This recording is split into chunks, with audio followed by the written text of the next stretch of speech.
Hey everyone, welcome to the Roto Grinders Morning Grind Podcast. I'm your host, Stevietpfl. It's Wednesday. It's January 17th. It is 2024. We have a 9-game NBA slate to talk about here on today's podcast, joined by my good buddy, Mr. Keith Eys819. Keith, what's happening, my friend? Not too much. No football midweek here, so focused on the NBA. Had an ugly 3-game slate on Tuesday night, so excited to break down a nice little 9-gamer here. In the association. Value looking tough, but hopefully something will open up by tip-off here. Yeah, Fox is going bonkers. Grayson Allen is shooting lights out against the Kings. I talked about it on yesterday's podcast about how bad the Kings have been just defending the three-point line, and like true shooting percentage opponent, they're like 24th, and like Grayson Allen's making them pay for it. Of all people, Grayson Allen, Right. like Kevin Durant is 1 for 4 from the field, and Grayson Allen is 6 for 8 from three-point line at halftime in that game. It's like, that makes so much sense. Everybody had Grayson to lead the Suns in scoring tonight, right? Listen, I need Beal to get it going here. I was telling Keith, I talked about betting, Philadelphia on the podcast yesterday with all the Denver guys. It looked like Denver was going to rest their starters. That didn't happen, but hey, they covered, which is always nice. So we'll see how the rest of the day kind of shapes up here. I need Russell Westbrook.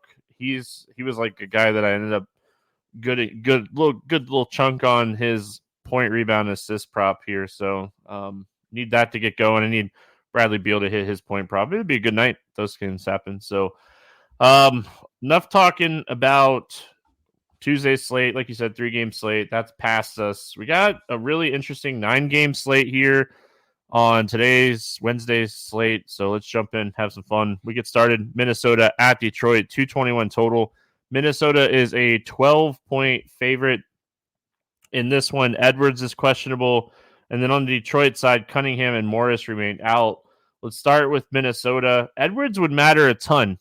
Karl-Anthony Towns is a completely different player when Edwards is on and off the floor. What are your thoughts here on Minnesota? Yeah, awesome matchup against Detroit. One of the worst defenses in the league. Edwards has been playing through this Q tag, though. I think he's been listed questionable at least the last 2 and played through it. So expect him to go here. If he misses, then Towns is one of the best plays on the slate at just 7,700. Assuming everybody in here, I think it's Edwards that I want to play for the ceiling, looking for the ceiling type. A little worried about the blowout here with the 12-point spread. But certainly if Detroit can keep this game close, I think Edwards could have a monster game. Gobert's been playing really well, 7,100. I think you have to have interest here. Detroit is terrible on the interior protecting the rim. I think Gobert could have a big game here, especially with rebounds. Don't have a ton of interest outside of those 3. Naz Reid's price is up. Conley doesn't have much of a ceiling. So, really, if Edwards is in, it's Edwards and Gobert for me, really. You can take some shots on Towns. His ceiling is just a little bit limited with Ant playing. Yeah, I mean, so I don't love Towns on this slate. I think this is a good Gobert spot. So I think I'd prefer Gobert unless Edwards sits. If Edwards is out, I think it's Cat all the way. His usage goes through the roof when Edwards is off the floor. Like you said, Edwards has kind of been playing with this like left knee injury that he's dealt with.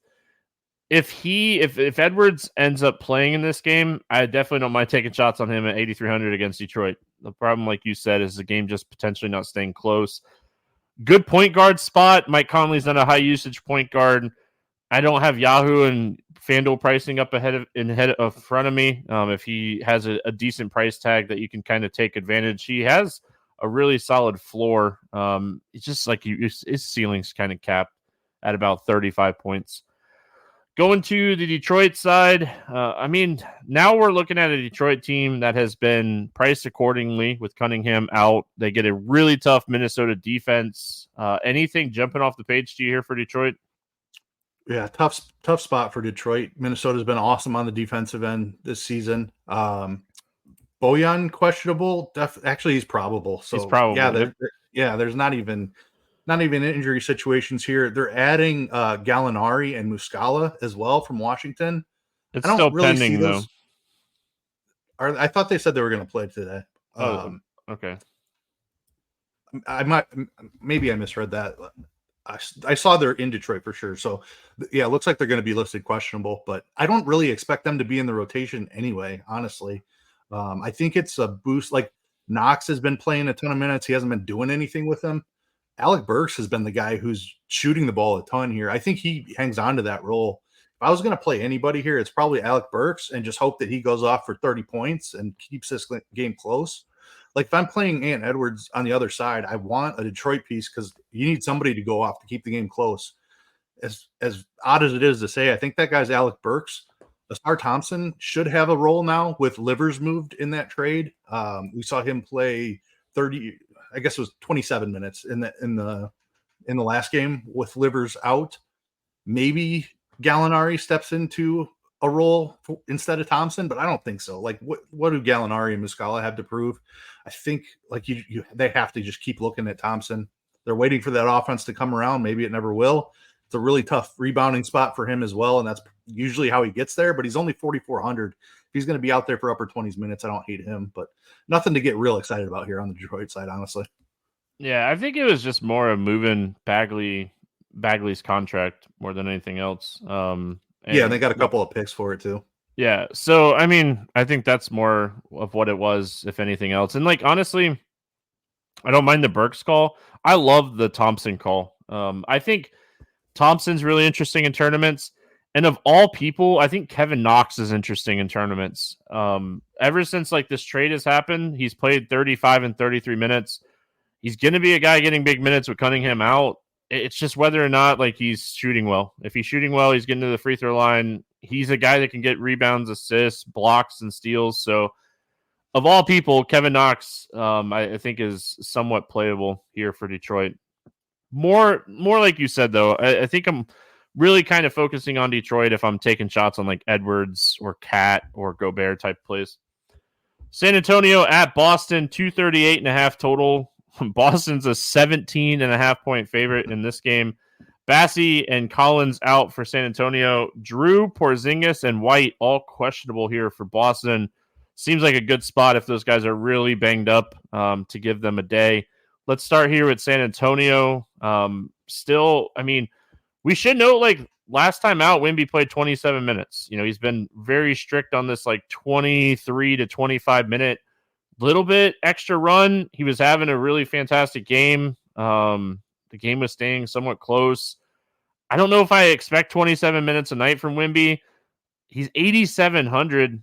You know, the price tag is definitely reflecting a matchup with the Celtics. What are we doing here with San Antonio? He just keeps smashing in like 25 minutes. And like he keeps putting up 50 fantasy points every single night, and he's not playing over like 26 minutes.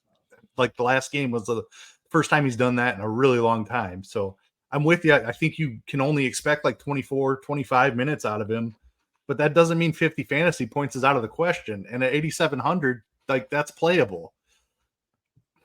I mean, he's definitely unique and probably the best fantasy point producer that we're ever going to see in our lifetime. You would love to be able to get 30 minutes out of him. I don't think that's happening, but I like the 50 point thing just keeps on happening. Tough matchup against Boston. I think you would like to see Boston rest some guys to lower that spread a little bit because the blowout risk is certainly real. Although Wemby could still play 24 minutes in a blowout because like it's, I don't know, like if the game's getting away from him, they probably just run him out there for his last shift before they wave the white flag and put all the scrubs in. So I still think he plays 24 minutes even in a blowout. Wemby's really my only target here. And it's a tough click knowing you're only getting mid-20s minutes out of him, but he's shown off that he still has a ceiling, even in a tough matchup against Boston. I think Barlow is someone you could take some shots on at his price. He's a 17 to 22 minute guy. Seems like he gets a little bit more run and blowouts. So I think Barlow with Collins out is someone you could take some shots on. That's really it for me. I'm with you on Wemby. I mean, like, if you're playing Vassell and Keldon Johnson, just make sure you're not playing them together. They kind of cap each other. Trey Jones, he has a ceiling game every once in a while, but he has to shoot lights out and keep shooting for Trey Jones to get there because he's not a guy that has a high usage rate. Boston side of this game, I mean, it's tough here because if Porzingis, White, and Holiday all end up sitting in this game, Boston becomes so much more interesting because maybe the game stays closer and the value guys are going to get minutes. Because, like, if Drew and White sit, Pritchard's the best play on the slate. He's 4K going up against San Antonio. Not necessarily going to be the first guy off the floor in a blowout. And then, like, even a guy like Banton probably plays a good amount of minutes here at 3K, blowout or not. So this slate is definitely going to be dictated by whether or not Porzingis, White, and Holiday play. Luckily, it's a 7:30 game, and we should get this news pretty early. Yeah, you definitely have to keep an eye on the injury news here. I think I want to play blowout guys anyway. Guys like Pritchard, Hauser, Brissett, even Cornette maybe gets a little bit of extra run. Assuming that we don't get a ton of value opening up and Luka's questionable, we'll get to that. But like if we're lacking value, I'm totally fine playing the blowout angle for Boston, especially if guys like Porzingis and Holiday play and White. Like you can probably just schedule the blowout. Boston's one of the best teams in the NBA, and San Antonio, let's face it, is one of the worst. So guys like Pritchard and Hauser, I think, are still in play, even if the questionable guys do play. If they all sit and Pritchard grabs a start here, I agree with you. Like he should be locked in, even if there's a blowout in that situation. He probably doesn't. He's not the first one off the floor by any means. So I'm looking at the value spots here. I don't know that there's enough run for Tatum or Brown to get there. We'll see what happens with the questionable guys, but Pritchard, Hauser, Brissett, Cornette, guys like that, Banton, even, like, I think you can definitely take shots on the cheap stuff. I'd also be very careful on Jaylen Brown. I know he's not on the injury report here for this game, but he hyperextended his knee over the weekend, missed, I think, Monday's game. I think he'd be very – I mean, if they're blowing San Antonio out, you're probably looking at like the 26 to 28 minute instead of like the 33 to 35 minute Jaylen Brown. I think he'd be one of the first guys off the court in a blowout because of the knee. So just kind of be careful with this game overall. If everybody plays – I mean, I love the blowout angle. I always love Jason Tatum in a spot where, I mean, he should crush in this matchup. Just a game that I hate to say, I hate predicting blowouts, but this game shouldn't be remotely close. In Boston, San Antonio's bad. Boston's a good team. This game shouldn't stay close. Miami at Toronto, 228 total here. Miami, a 1.5 point favorite. Kevin Love and Jaquez out for Miami. Podol, Porter out. Trent questionable for Toronto. Let's start with Miami. Jimmy Butler. Miami doesn't play around, man. If they say their guys are good, they're going to play. Played 40 minutes in his return after missing, it was almost like 2 weeks, right? A little over 2 weeks. Yep. No minute worry there. Bam expensive. He's 9K. Hero kind of priced up as well with Butler back. What are we looking at here for Miami? Yeah, Miami's always a tough team for me. Like, I don't like playing Jimmy Butler. I think I prefer him over Bam just for the savings, but I'm not excited about clicking him. I think he's probably locked in for at least 36 minutes in a close game. I worry about the ceiling. I know he was really good in that first game, but we just, like, the usage hasn't been there this season for the most part with Bam on the floor and Hero back now as well. So I'm a little worried about Jimmy's ceiling. A guy like Caleb Martin should have a pretty solid role here without Jaquez. Saw him play a bunch of minutes in that last one, 34 minutes for Caleb Martin. He had been kind of living in that mid-20s range, and Jaquez was a guy playing upper 30s. But with Jaquez out, I think Martin is playable. I don't have a ton of interest outside of that. Jovic has not had a role with Highsmith back. I mean, he has a role, but not enough to want to target him for upside in GPPs. So I think a guy like Caleb Martin in the mid-range, Butler would be my favorite spend up on the Heat here. Yeah, I don't mind Butler. Highsmith had been starting there for a while, and then the other night against Brooklyn went back to the bench. So I think if Highsmith starts, you could play him. But, I mean, with Butler back, I don't see Highsmith starting, even with Jaquez out. So I think Butler's the play.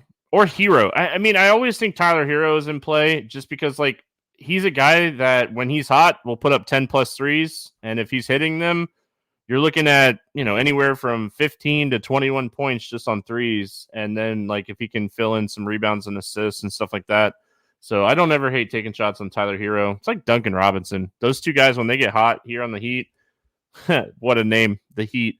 Toronto side, I don't know. I'm not good with jokes. I'm dad joke central over here. We got to see, like, Gary Trent is an illness, so like you never know what those night before. He could wake up feeling better tomorrow. But we should continue to see guys like Jonte Porter get some minutes. Thad Young continue to get some minutes here, but they're kind of really spreading these guys out.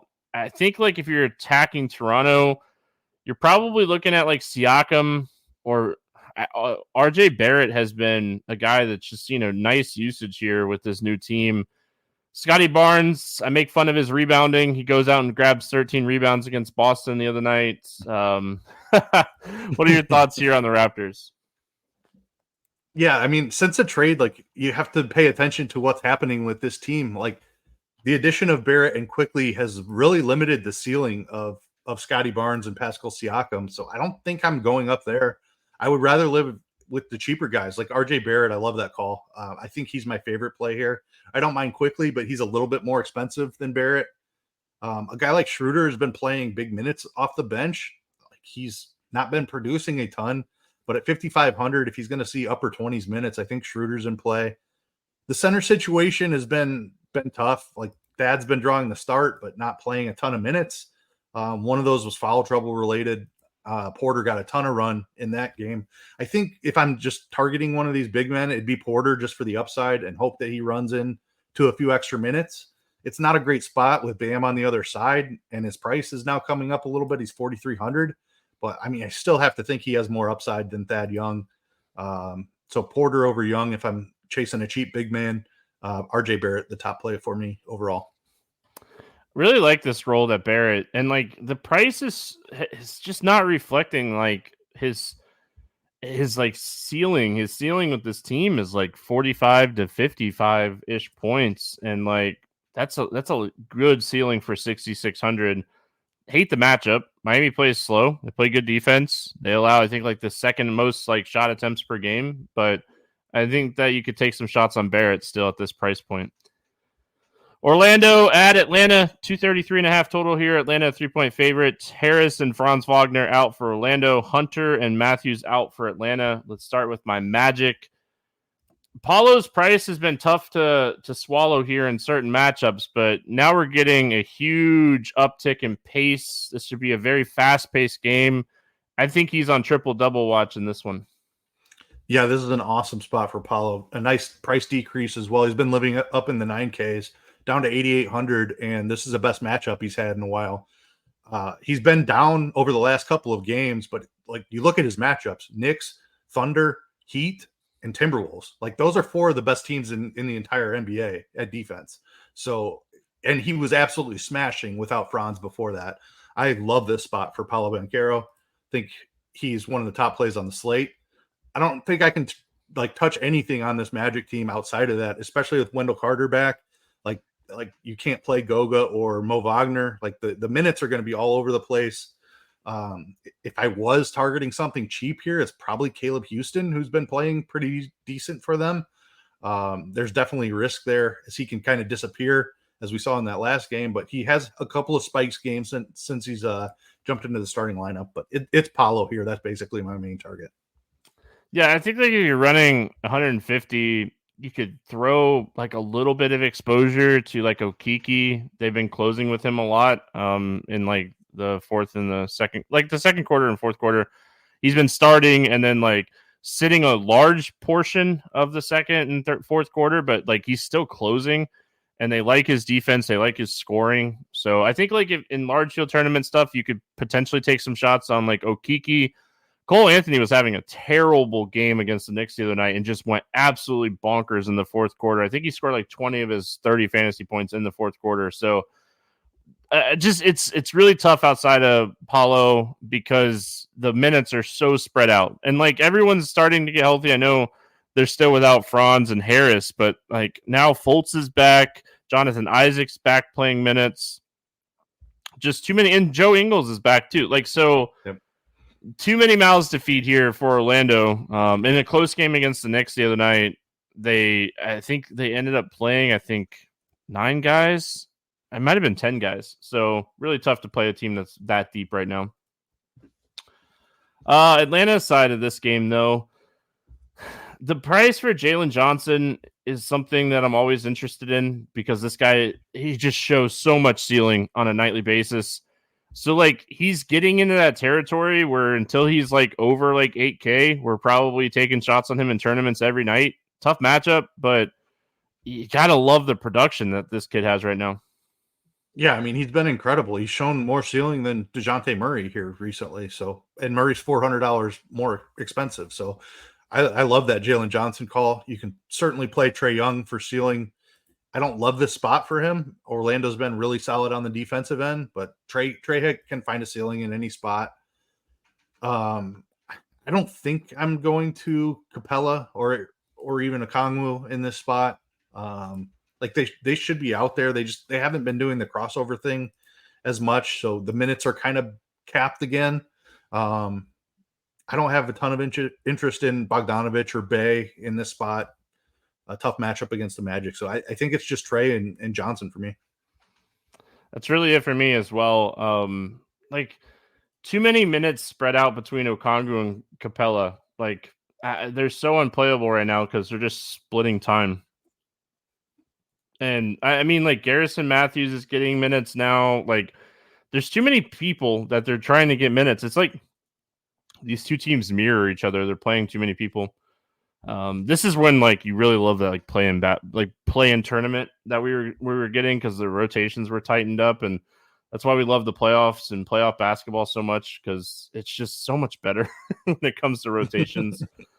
Milwaukee at Cleveland, 236 total here. Milwaukee a 4.5-point favorite. Their injury report is clean here night before. Garland out, LeVert questionable for Cleveland, and Mobley out still as well.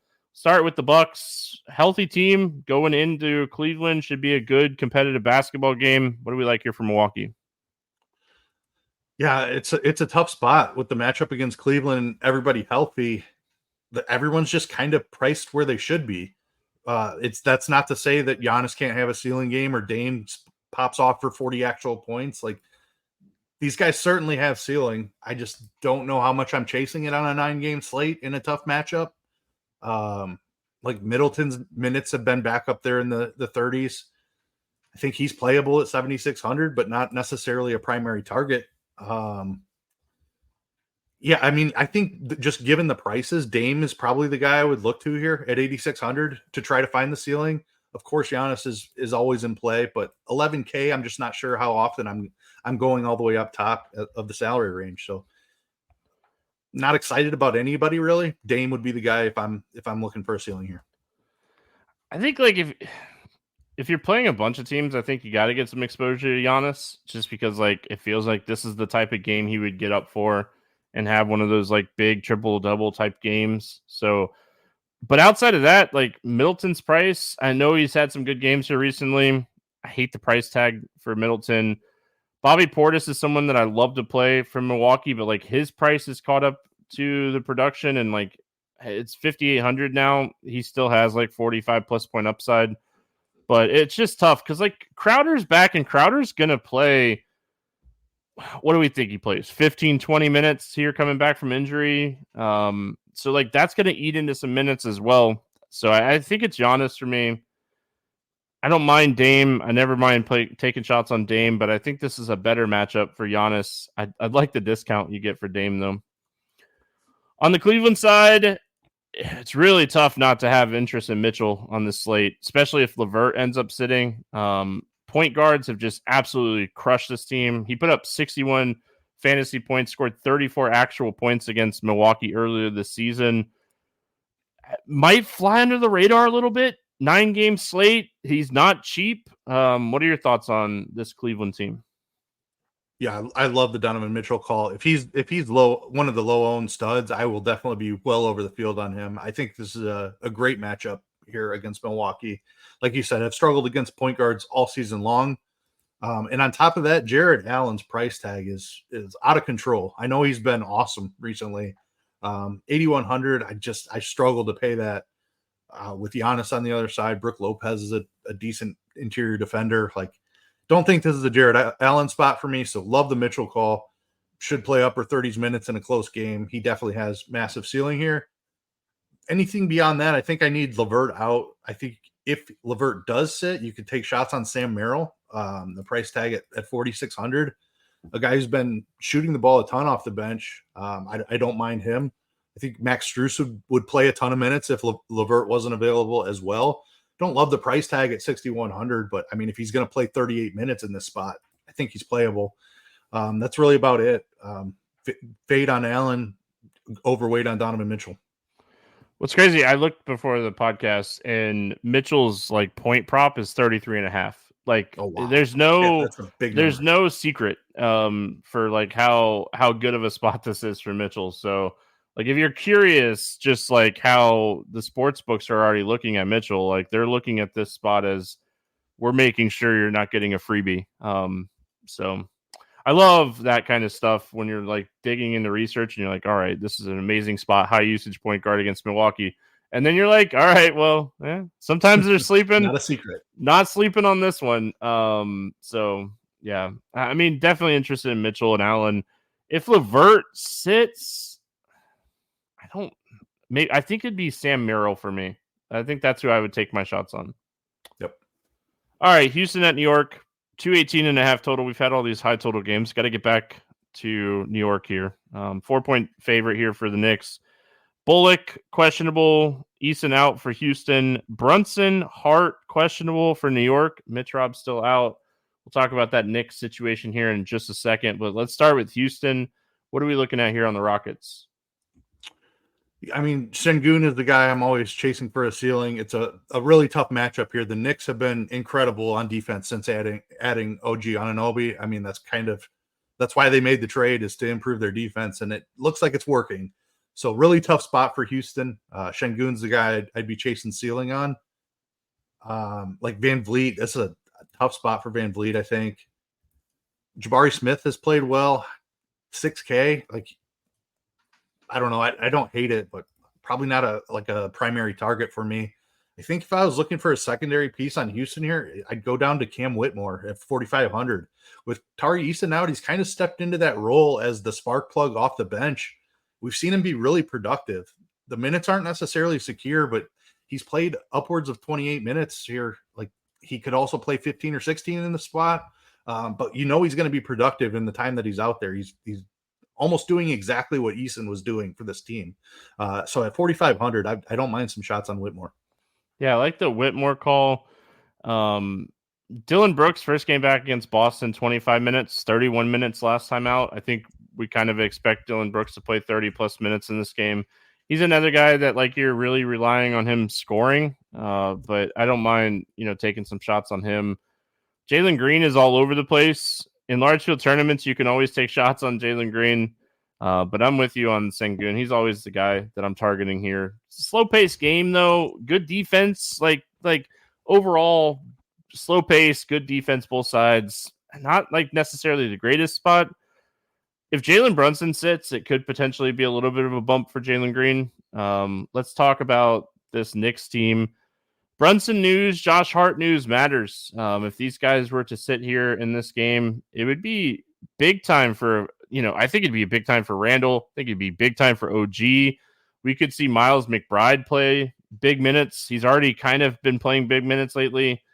It was with Jalen Brunson out, right? Like, Miles McBride would just continue to crush with Jalen Brunson out. So 5,300 is not enough. For what we're seeing from him. Talk to me here about the Knicks. Yeah, McBride has stepped in for Brunson the last two games and played really well. Minutes are up there. We know Tibbs loves to run the guys he trusts out there. 36 minutes and 38 minutes for McBride while starting for Brunson the last two games. So completely agree, 5,300 not enough if Brunson sits here. If we get Brunson and Hart out, I think you can look even deeper here for some value. Like, DiVincenzo should have really safe minutes in that spot. His price tag is up there quite a bit. Anunoby's going to play upper 30s minutes if there's no Hart, I would think. He might even play 40 in this spot, honestly, and should see a usage bump as well.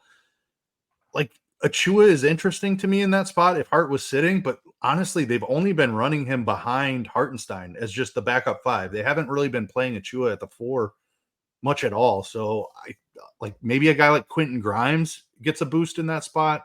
But I agree, like the Hart stuff matters as well because he's been playing big minutes. Somebody would have to get elevated in that spot.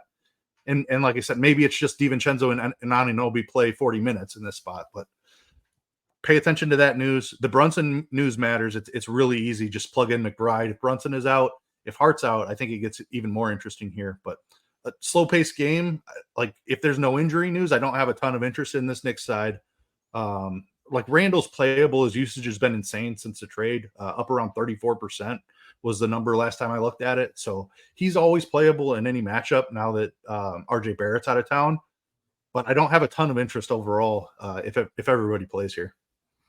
Yeah, if we get some, I mean, if Brunson and Hart sit, like you said, McBride, I think DiVincenzo would be my second favorite if Hart were to sit. Because, like, you think the minutes would go, OG, I just don't know how much more he can play minutes-wise. I mean, he's pushing 40 minutes a night right now. So I think DiVincenzo would be someone that maybe ends up in the, like, 35 to 40-minute role if Hart ends up missing this game. The Knicks, as much as we dog on the Knicks, they have tight rotations and they play their guys a ton of minutes. So, I mean, always a team you could target. If everyone's healthy in this game, probably staying away from the game in general.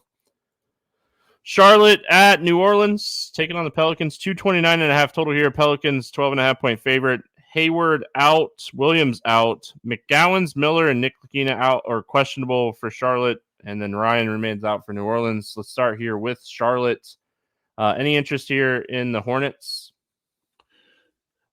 Yeah, I mean, LaMelo back. The prices are starting to adjust, though. Terry Rozier is down to 7,500. He still has room for ceiling, even playing next to LaMelo. LaMelo helps set up his shot, honestly.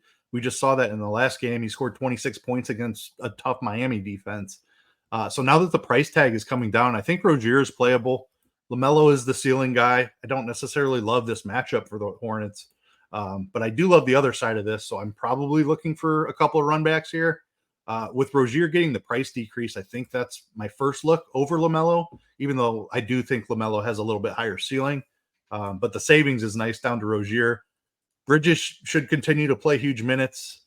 I don't love him as much with LaMelo back here. I just don't think there's enough usage for him to see what he was seeing. So those are the three I'm really looking at. Brandon Miller should be back for this game as well, I believe. We'll see what the starting lineup looks like. It's possible Martin keeps starting and Miller comes off the bench. I think Miller is more playable if he's off the bench rather than playing next to Ball and Rozier and Bridges. So just keep an eye on the starting lineup for maybe potentially playing a guy like Brandon Miller. But really, I think Rozier at that price point is my favorite player. Yeah, with McGowan's and Miller both questionable, if they both end up sitting, I think like overall, my two main targets continue on the Charlotte side are going to be Rozier and Ball. I mean, these guys combined for 47 shot attempts the other night. Like, they're your high usage guys. We're still going to see Bridges get up shots as well, but Bridges is a guy that his price is probably right around where it should be. So I think you want to attack Ball and Rozier more than anything else in this one. Cheap pieces would all depend on like who's in, who's out. Just overall, I do think PJ Washington's price is somewhat interesting, but like his usage is going to be really low. So you just worry about that. Going to the other side, the New Orleans side, one of my favorite plays on this entire slate is Valanciunas. If this game remotely stays close, Valanciunas is going to smash on this slate. The minutes, always concerning with Nance. I know Nance eats into his minutes. I get it. But if this game stays close, I think Valanciunas is a guy, double-double for sure, type upside, in the 40-50 range. Yeah, Valanciunas is a really tough one for me. If you guaranteed me he was going to play 26 minutes, there is no guarantee. Yeah, I would lock button him if I could get 26 minutes out of him. Yeah, but that potential that he plays 21 minutes is always there, and it's so frustrating because I agree with you. It's an awesome spot for him. Love targeting bigs against Charlotte. LaMelo back. Charlotte plays at one of the fastest paces in the NBA with LaMelo on the floor. So I want to target this Pelicans team, and it's a tough team to target.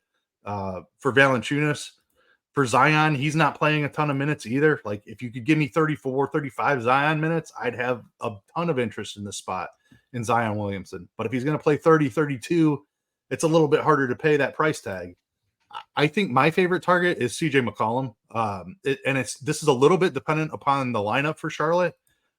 If they start Ball, Rozier, and Brandon Miller, like, who's going to guard CJ McCollum? Like, Ball and Rozier are terrible defenders. Miller's not spectacular. I think they almost have to start Cody Martin in this spot to guard the ball. If they don't, I'm playing a ton of CJ McCollum. I can tell you that. 7,900. It's tough with Ingram and Zion on the floor to find the ceiling, but I think this is a spot in a pace-up game that McCollum could really get off. So it's CJ over Valanciunas slightly. I love the matchup for Valanciunas. I'm totally with you there. Ingram hasn't shown much of a ceiling lately. Zion's not playing the minutes. So while I love those guys and think they have ability to smash in this spot, I think I'm looking to McCollum and Valanciunas first. I like the McCollum call. I'm with you on Zion. Like, if we knew Zion was going to play 35 minutes in this spot, I'm in. Yeah. You know? But, I mean, his minutes are all over the place right now. A little bit more consistency recently. But, I mean, gosh, the minutes drive me crazy. And, like, if you are a little bit worried about this game getting out of hand, Larry Nance, like 20 plus minutes in this spot. Like, Charlotte is one of the worst, if not the worst team at defending the bigs this season. So, and this is not even, I say this season, for like the last 4 or 5 seasons. Right. So, I mean, I think Larry Nance in large field tournaments is someone you could roll the dice on because he can get you like 30. Like, what are we looking at 4,700? I mean, 30, 35 would be fantastic. So, another person that you could potentially take some shots on. Valanciunas, man, like you said, though, if he gets the minutes in this spot, I mean, he give like last time out against Dallas, that game was a little weird. It went really small, just in general. Derek Lively, I think, only played like 25 minutes in that game as well. That game just went small, and Valanciunas ended up getting only 19 minutes. He had some foul trouble as well, so just not fun stuff. But yeah, I'm worried they play PJ Washington a lot in the spot, and Richards. And not Richards, and that might take Valanciunas off the floor. You think Nance pairs up better with Washington? Yeah, kind of. Yeah, it's a little bit concerning. I mean, what are we looking at for Valanciunas projected ownership in the morning? First run, 5%. I mean, if he's 5%, I'll be triple that minimum. Yeah, he's not a guy that people are going to play. And it's uncomfortable, but like you play him for the ceiling, you play him for that spot of getting that run, that extra upside that you're looking for. All right, moving on. We got Dallas at LA taking on the Lakers here. 239.5 total. Lakers a 2.5-point favorite. Luka questionable. Exum out. LeBron questionable. Reddish and Vincent remain out. We'll start with Luka and this Dallas team. First of all, he's missed the last 3 games. He's dealing with an ankle sprain. The games that he's missed here recently, we've seen 23, 17, and 20 shot attempts from Tim Hardaway Jr. He's played at least 39 minutes in 3 straight games, has a 24 actual points in 3 straight games, and he's gone over 50 fantasy points in 2 or 3 games. I know, don't have to overthink this one. If Luka's out, you're playing some Tim Hardaway, and you're playing Kyrie. I mean, you could play them together. Outside of those 2 guys, I mean, I think I just want to play those 2 guys. I think I can be picky on a 9-game slate. Yeah, I'm totally with you. Like, if we don't have Luka news by lock, make sure you're at least building heavy with Irving and Hardaway Jr. anyway, or you're saving plenty of roster spots to be able to swap into Kyrie and THJ because they are absolute smash plays. If Luka sits, I don't know if I'm playing. If Luka's in, I don't think I'm targeting him necessarily after missing a couple of games. Possible that he's fine and he comes back and plays 38 minutes in this spot, but 9-game slate, 10-9 price tag. I don't think that I need to target that all that much. So I'd be more interested in this Dallas side if he sits. And I agree, it's Kyrie, it's Hardaway. With Jones back, it makes like finding a cheaper piece here even tougher. Maxi Kleba has just recently returned, just another guy to eat up some minutes. he was up to 19 minutes and he's 3,500. I still like, he just doesn't have a ceiling. Not targeting that with Lively back. Powell's not playable anymore. So yeah, I agree with you. Like it's just Kyrie and Hardaway. And they're two of the best plays on the slate if Luka sits. So make sure that you're keeping your options open if we don't get that news at or before lock. If Luka plays, play some Luka, right? I mean, I think you could still take some shots on Kyrie in this spot. Like the minutes have just been fantastic for Kyrie lately. Even when Luka was playing next to him, they eased him back a little bit to start the month in January, 32, 29, 29. But since then, the last 5 games for Kyrie, he's played at least 30 minutes. Like, at this price point, yeah, we liked him in the 8K range, but like he's still 9,300. At 9,300, getting Kyrie 38 minutes, he's a guy that can get 10 assists. He can get 5-6 rebounds and score 35 actual points. So I think even with Luka playing, Kyrie's in play. But if he's out, Kyrie's one of my favorite, if not my favorite play on the entire slate. Lakers side of this one, Reddish remains out. Like I said, we assume at this point that Anthony Davis and LeBron are going to be playing most games. Who's going to stop AD in this spot? I mean, this should be AD should eat, but I mean, we've seen this like twice already this season where Dallas and the Lakers have played, and he really hasn't. The first game he had a really bad game. The second game he put up like 55 fantasy points. What are we doing here with the Lakers? Yeah, the reason I've been a little bit down on Giannis and Luka is because AD is the guy I want to spend up for if I'm going up. I think this is an awesome spot for him. He's been playing so many minutes this year. Like you can just lock in 38, 39 minutes, and if any game is close, that gives him an enormous ceiling at 10K in a matchup with Dallas, who, like you said, who's going to stop him? It's not going to like Lively and Powell are going to have no prayer against Anthony Davis in this spot. So AD is my favorite spend up on the entire slate. I put Donovan Mitchell in that conversation as well, but AD is the top guy for me over Giannis and Luka. I like Reeves is tough to play now that he's starting, and like he just doesn't have the same type of usage as he was seeing off the bench. Like I think it's just AD. Like you can play some LeBron certainly, but I prefer AD, and they're close enough in price. Like it's a pretty clear decision for me on this slate. It's going to be that way for me all season. Just in general, like if they're going to be this close in price, I'm going to play AD over LeBron 10 out of 10 times. And it's nothing like I think LeBron's one of the best, if not the best player we've ever seen in the NBA. But I mean, where's the ceiling? Like AD is the guy that like his ceiling is massive. He can go out and get 5 blocks. He can go out and get 15 rebounds and 35 actual points. Like, so I just think overall, like AD's ceiling is going to be higher than LeBron's on a nightly basis. We finish out the slate with a fantastic game. Golden State at Utah, 243.5 total here. Utah 5-point favorite. Oh, how the times have turned with Utah being a 5-point favorite. Moody, Paul, Peyton out. Let's talk Golden State here first. Draymond's back. He played 24 minutes in his return against Memphis. I assume we see him maybe up to 3 to 5 minutes in this spot. What are we doing with the Warriors? Great matchup, great game. They have not been playing great. They have not been playing great. Green back limits the upside for guys like Saric, and Looney's not even, you can't even consider him. Been playing less than 20 minutes here recently. Trace Jackson Davis is still hanging around the rotation as well. So outside of Steph, it's really hard for me to want to click anybody here. Steph being under 9K, I think he is in play. I know he's been struggling this season, hasn't quite been shooting it as well as the greatest shooter of all time that he is. But at 8,500, a great matchup against Utah. And Utah's been playing a lot better here recently. They still struggle on the defensive end, though. So Steph at 8,500 is in play. If I was taking shots on anybody else on the team, it might be Draymond, even in limited minutes. I think Podziemski is still playable too. He's 6K. It's tougher for him to find 30-plus minutes in this spot with Draymond back.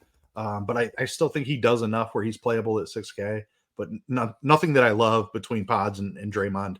Steph is really the only target here. Love the price for Steph. This is the type of game where, we see Steph Curry go out and shoot 12 threes. And if he can hit 6 to 8 of those, he's crushing. He's been way more aggressive. Curry's better with Draymond on the floor. I mean, I'll say it. I'll keep saying it, and like, it's such an overlooked aspect of like how good Curry has been over the last few years, So Draymond is going to get Curry open looks and Curry's going to hit him. And you just hope that he hits enough where he hits the ceiling. I don't necessarily hate Clay. Clay's been way better on the road this season than at home. So odd. Usually it's backwards, but I think Curry and Clay are my two favorite plays here. With Draymond being back, I'm hesitant to play Sarge and Wiggins and these guys. I like the Kuminga role. If Kuminga can continue to get like 28 plus minutes at 5,500 against Utah, hard not to have some interest here in Jonathan Kuminga. Going back to the well here on my boy Markkanen. I'm going to keep playing him. They're not going to raise his price. I'm just going to keep playing him. Absolutely love what Markkanen's been doing. 8,300 is a steal for a guy that has put up over 48 fantasy points in 4 of his last 5 games. Great matchup against Golden State. Love the Clarkson roll off the bench. Talk about it all the time. But I think this is a pay up for Lauri Markkanen spot. 100% with you. I think Markkanen point per dollar is the best play on the slate. 8,300 is way too cheap for this role. The Jazz rotation is a nightmare to figure out, but the 2 guys, I suppose, like Markkanen is the guy you feel best about getting the minutes. He should play between 28 and 32. Clarkson, another guy, I think you can feel pretty solid about him running out there for somewhere near 30. The rest of the rotation is a nightmare, but Markkanen, this is a fantastic spot for him. Love the price tag at 8,300. Love the ceiling in this matchup. I do have small interest in guys like John Collins. Walker Kessler's price is down low enough.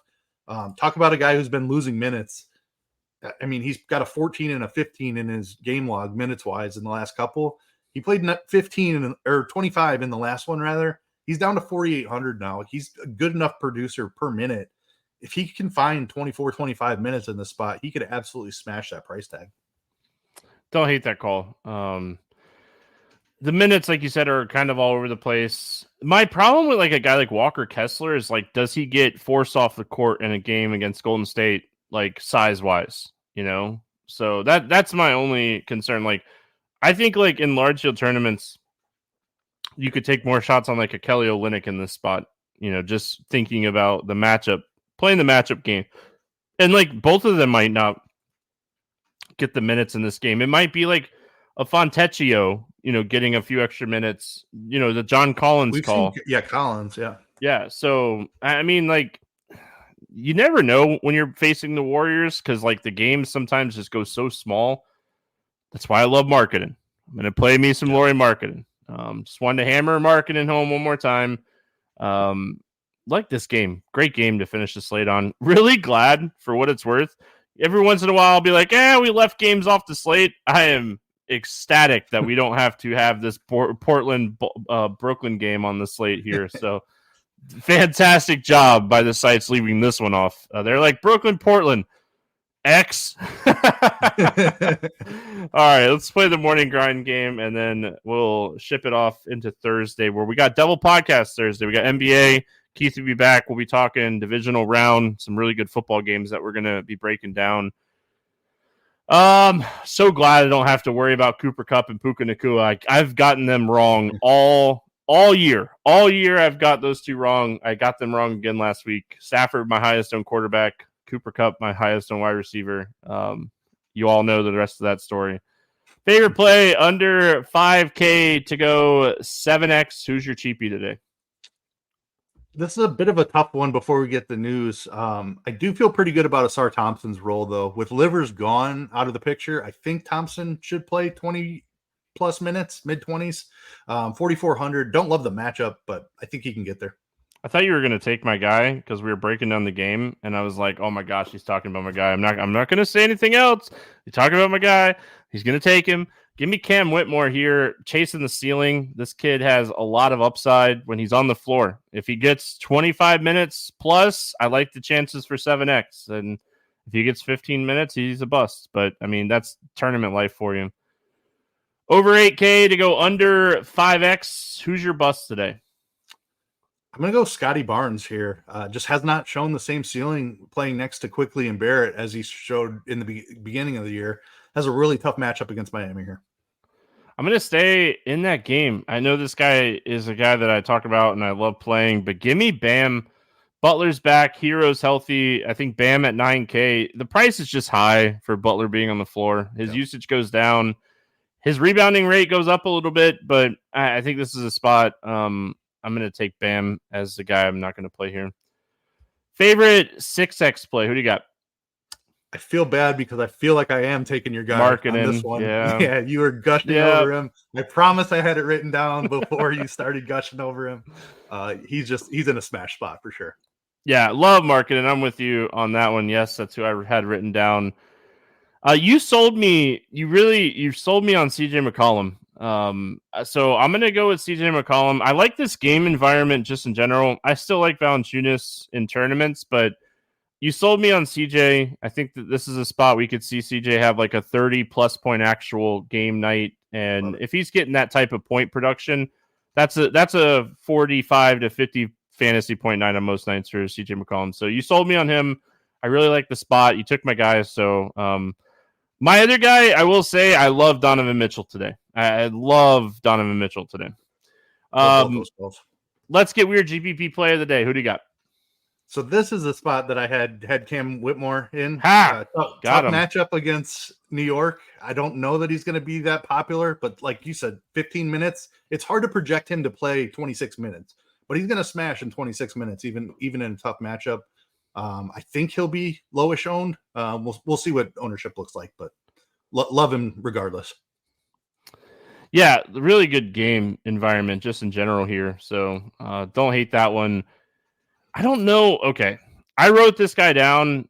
It's so hard to project ownership for expensive players, but I wrote down Paulo, 8,800 on Paulo here. Like you said, if people are game watching him, he's played 4 slow pace teams. Well, 3 out of 4. OKC plays kind of fast, but 4 of the better defensive teams in the NBA here recently. You know, Minnesota, number 1 team. Miami, I think, is 9th.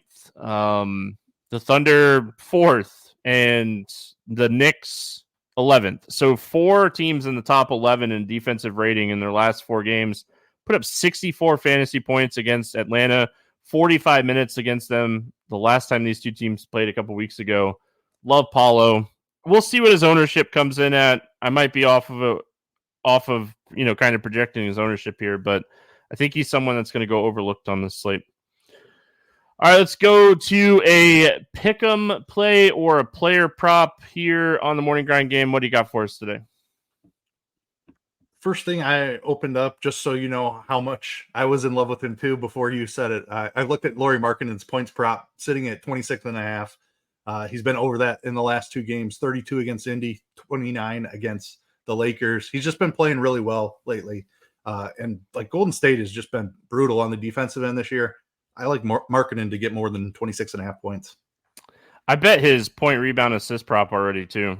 It's at 37.5. So like his point rebound prop was 35.5, and I was like, I'll take the extra 2 for assists as well, because he'll have games where he'll have 2 to 5 assists. So I think you're getting some extra value if you're taking his point rebound assist prop as well.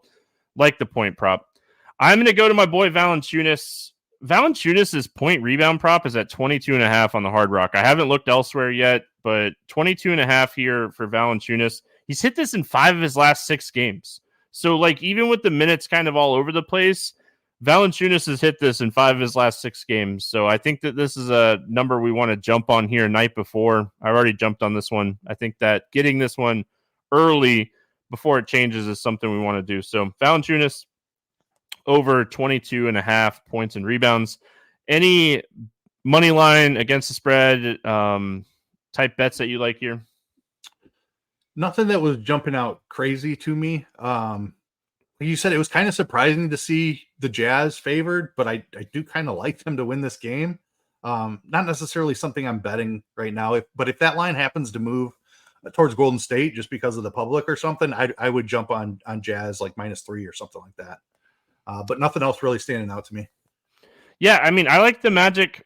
I know I'm a Magic fan, but I like the Magic plus 3.5 in this spot. Atlanta is still kind of all over the place. The last time these two teams played, Orlando won by 7. That game was in Orlando. Atlanta ranks 27th in defensive rating. Orlando's 3rd. And their defensive guys are back outside of Franz. So, like this spot for Orlando at plus 3.5. I think it's just you're getting road value on Orlando in this one. Like this spread in Orlando is probably Orlando plus 4.5. So you're getting, or minus 4.5. So you're getting some value here on the Magic being on the road. Way better defensive team Orlando is than Atlanta. Atlanta, a better offensive team than Orlando. So I think that this is a spot where defense wins, Paulo crushes, and we all are happy. Keith, any final thoughts before we get out of here? Could be a really fun slate. We talked about a lot of spots that might be low owned, like Paulo if he comes in low owned. If Valanciunas and McCollum are low owned, like this could be one of my favorite slates of the year because I don't know, big slate. Sometimes we see some weird ownership. Be looking forward to seeing what that looks like. You know how you get bonus bets on sports books all the time.